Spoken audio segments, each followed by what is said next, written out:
Contrary to popular belief, the French is not a passive defense. Yeah, the French is passive and boring. They probably don't know about the huge amount of dynamic and interesting counterattacking ideas that are available for the French defense player. So in this video, I'm going to explore 5 really interesting and typical ideas that are part of the French, and hopefully you're going to be able to use them in your own games. So let's start with idea number 1. This one is a typical position. We have already destroyed white center. Yeah, with our typical c5 and f6. And those pawns are gone, but white has the intention of blockade our pawns. I mean, they want to establish a piece here and other piece on d4, so our pawns cannot advance. Even now, we cannot advance the e pawn because knight takes d5. And if we advance the other one, d4, then knight e4. And yeah, the e4 square seems to be like a very nice pose for white's knight. Besides having the center, we have a very active rook putting pressure along the f file. The f file is open whenever we play f6. This is something really important. And this gives us the chance to fight for f4, for instance, here. Yeah, the queen and the rook are fighting for f4. But it also gives us the possibility of sacrificing an exchange with rook takes f3, g takes f3, and this is a purely positional exchange sacrifice. We aren't getting back any material anytime soon, but we are going to play against this weakened king side. And this is going to be easy and pleasant. A move like queen f7, immediately putting pressure on f3 and planning to control f4 by playing bishop d6, and yeah, continue with bishop d7 and rook f8 is the most normal here. And it's surprising how difficult it is for white to come up with something, because the main problem is that taking care of this pawn is not easy. And even when you lose this pawn as white, you are not sure you're gonna even manage to trade queens. So if you at least manage to trade queens, then your king would be safe. There is no guarantee to do that. A sample line might be something like f4. Yeah, this is a bad move because of h6. Immediately we're gonna capture bishop h4 and knight takes f4, and we are having the plan to bring the pieces and yeah, put pressure on the f file again. Sometimes we are gonna be able to play e5 and the bishop is gonna get to h3. So this one seems really attractive. Once we have the rook on f8 and the pawn on e5, probably queen h5, queen f3, something like this can be really interesting. And don't forget about knight d4, knight d4, knight f3. We sacrifice exchange to create a long-term weakness on white's king side, and we have an easy way to gather pieces around this weakness, benefit and materialize from it. Very, very easy. The nice thing is that this may happen even in the ending. This position is similar, but yeah, queens are off the board, so taking rook takes f3, g takes f3 may seem more difficult, but as we capture one pawn and white's structure becomes horrible, this is something that is really strong. It's really difficult for white to use their rooks, so having an exchange up is not a big thing. So we can play this kind of sacrifice both in the middle game, opening, and endgame. So this is a sacrifice that is all the time there, and we have to take it into account. It's a typical French defense device. So let's explore the second idea. In this position, white has built a very powerful center, a very big center, d4, e5, f4, but to some extent their king is, still far from castling under the influence of our queen. This diagonal may get really annoying. No king can come to f2 or g1 because f takes e5, f takes e5, and knight takes e5, as the d pawn would be pinned. So they're still struggling to get the king to safety, but at the same time they are happy because they have built such a big center that they intend to keep our pieces restricted. This knight cannot come to c5, to f6, and the bishop is there, passive, and of course it's difficult even for the rook. So those are appearances. But here we have a very powerful dynamic idea to sacrifice a piece to open up the position. Let's see how it works. F takes e5, F takes e5, and castle. Yeah, we immediately include the rook, and well, we're capturing the knight. So bishop g2, enabling castle, seems completely normal. And here we are, we capture knight d takes e5. Now d takes e5, we play again knight takes e5, taking into account that we can respond knight takes e5 with queen f2 checkmate. So now it's really tough for white to move. Yeah, it's really difficult because knight d3 or knight takes f3 are threatened. And in the case of them playing knight f4, yeah, that looks decent because covers d3 and stops the action of our rook. Here we have a surprising move that wins right away. And yeah, this surprising move, I challenge you to find it. If you haven't seen it, please stop the video and try to find it yourself.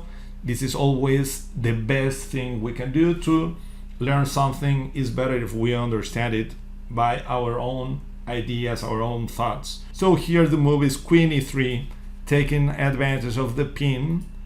We deliver this check, and well, things are really difficult. Queen e2, trying to keep everything defended, doesn't work because knight takes f3, forced to take with bishop, bishop takes f3, and bishop takes d2, and the queen is not able to capture.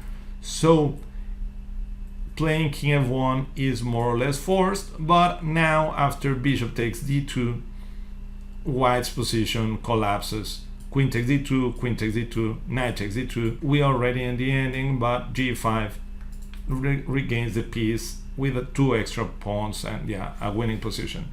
So knight takes e5 is really difficult to meet, but okay. So capturing on b4 is white's best opportunity. Queen takes b4 and king f2, defending f3, but running into, well, into the pin. So this is quite annoying. We continue with queen e4, immediately threatening knight takes f3. Knight d4 loses right away to knight g4, and if king g1, queen e3, followed by queen f2 checkmate, and king f1 runs into knight e3, winning the queen and the game. This piece sacrifice is very common when white builds a big center but spend a lot of tempi moving pawns. Yeah, they keep their king in the center, and yeah, we are immediately striking with c5, with f6, and this is a way to get immediately rolling, including all our pieces into the attack, and this makes our sacrifice effective.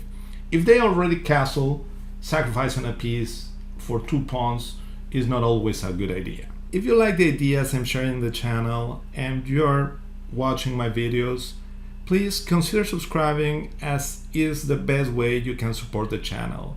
Thank you very much. Well, idea number 3 is related to pawn breaks. White, especially in the Steinitz variation, they play f4 in a way to defend e5, and here's where a new pawn break enters the scene, and I'm talking about g5. In the position we have at the board, the super popular Steinitz variation, there's a line, a very mysterious line, where black plays h6. The idea is simple yet very attractive. Queen d2 and then g5. Yeah, this is a way to disconnect their f pawn from e5 and d4. And this can be really effective in the case of white capturing f takes g5. So c takes d4, knight takes d4, and knight d takes e5, and we manage to destroy white's center. Yeah, the position is still pretty sharp as our king remains in the center, but our pawns seem to do a good job covering our king, so it doesn't look dangerous. A possible continuation is bishop e2, h takes g5, bishop takes g5, and here we have a very nice move. What would you play here? As usual, I encourage you to stop the video and look for the best move. Well, the best move here is the surprising bishop h6.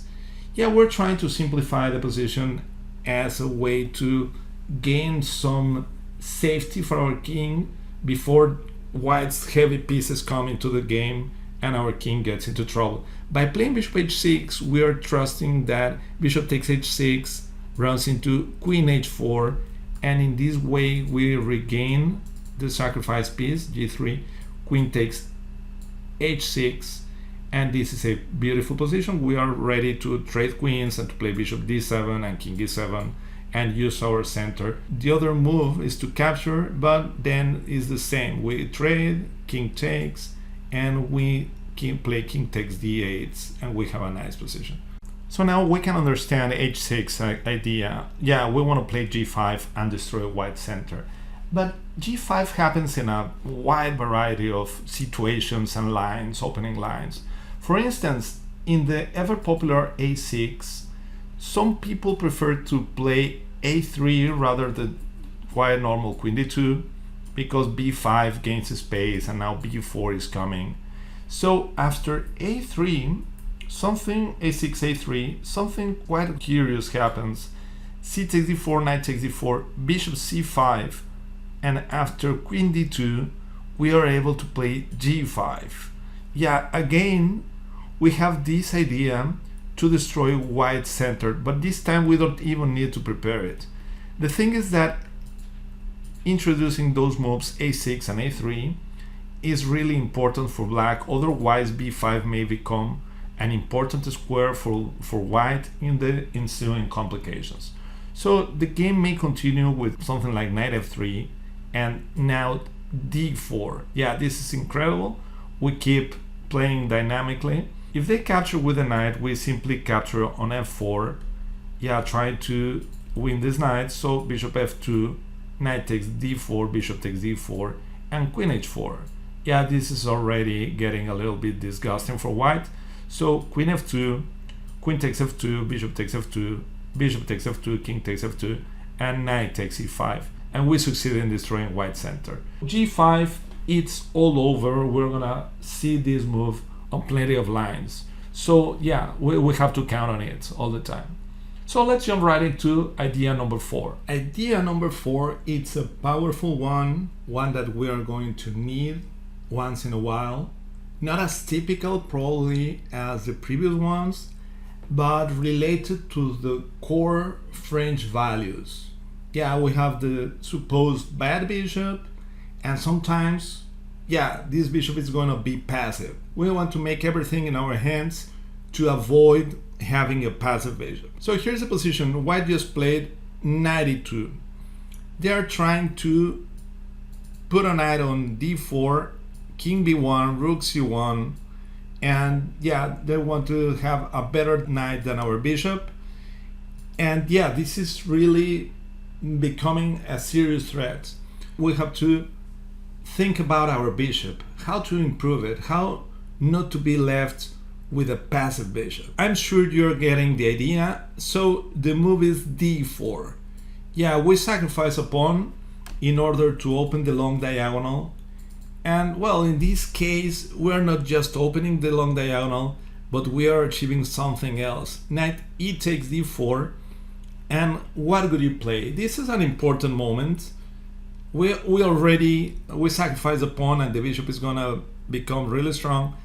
But how to play it? How to get the most of it? Well, the answer is knight b4. Yeah, we are threatening knight takes a2, but at the same time our knight is gonna be beautifully placed on d5. Well, even the bishop or most of our pieces will enjoy from being placed on d5 in such a beautiful central square. So now king b1 and now queen c5. Yeah, the queen is also interested in getting to d5 to attack a2. Rook c1, queen d5, threatening checkmate, b3, black played queen d7.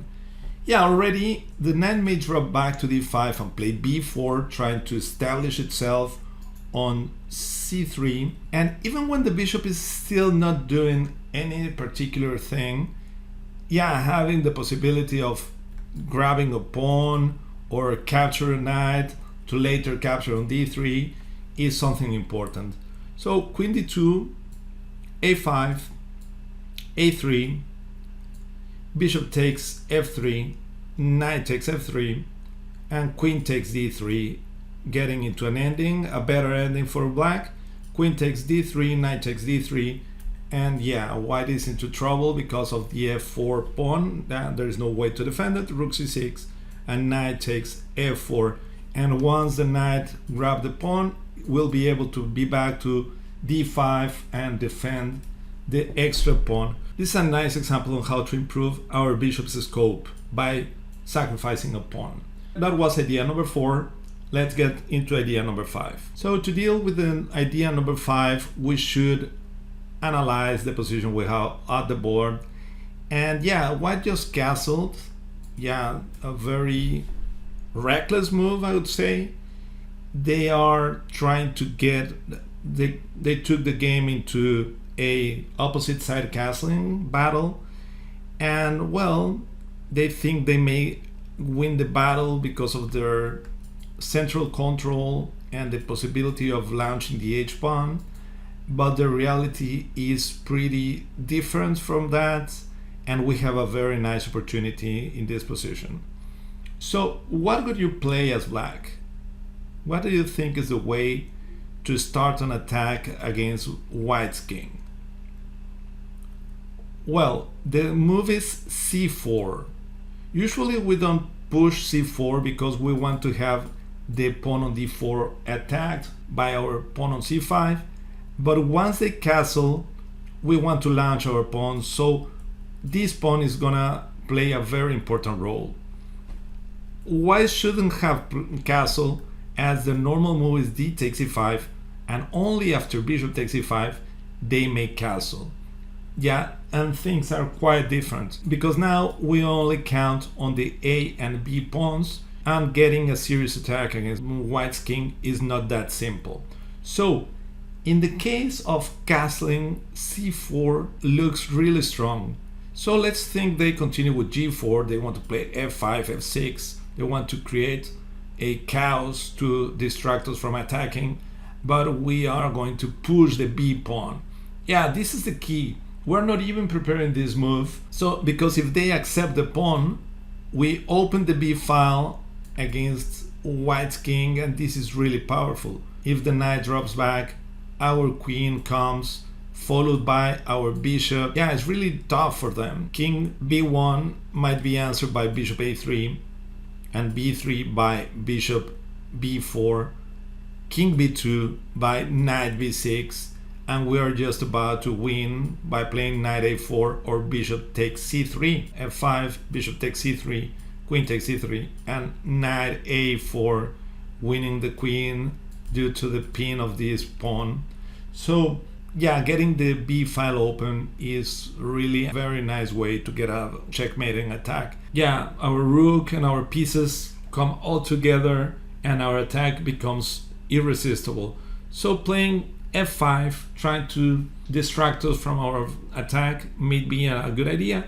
However, b4, knight e2, queen a5, also c3 looks pretty strong. Yeah, they cannot take the pawn because their king would be super exposed, and yeah, c3 is really strong. Knight e2, queen a5, a3 is not possible because of c3. So king b1, c3, queen c1, c takes b2, queen takes b2, knight b6, and they are completely dominated. Knight c4, knight a4 is coming, so this is over. So once we get this kind of position when they're castle, if we push c4, this pawn is going to decide the battle, really. Yeah, they can't allow this pawn to reach c4 if they already castle on the queen side. So that's a very nice idea that will hopefully give us a lot of points. So that was it. Those are the 5 ideas I wanted to explore. The sacrifices along the f file, the piece sacrifices for pawns, the g5 pawn break to destroy white center, the d4 push to open the long diagonal and improve our bishop in case it was going to get stuck on b7, and at the end the pawn storm on the queen side. So those are 5 very typical ideas that hopefully we are going to be able to use in our games. So I hope you enjoyed the video, and well, see you next time. Thank you very much. Goodbye.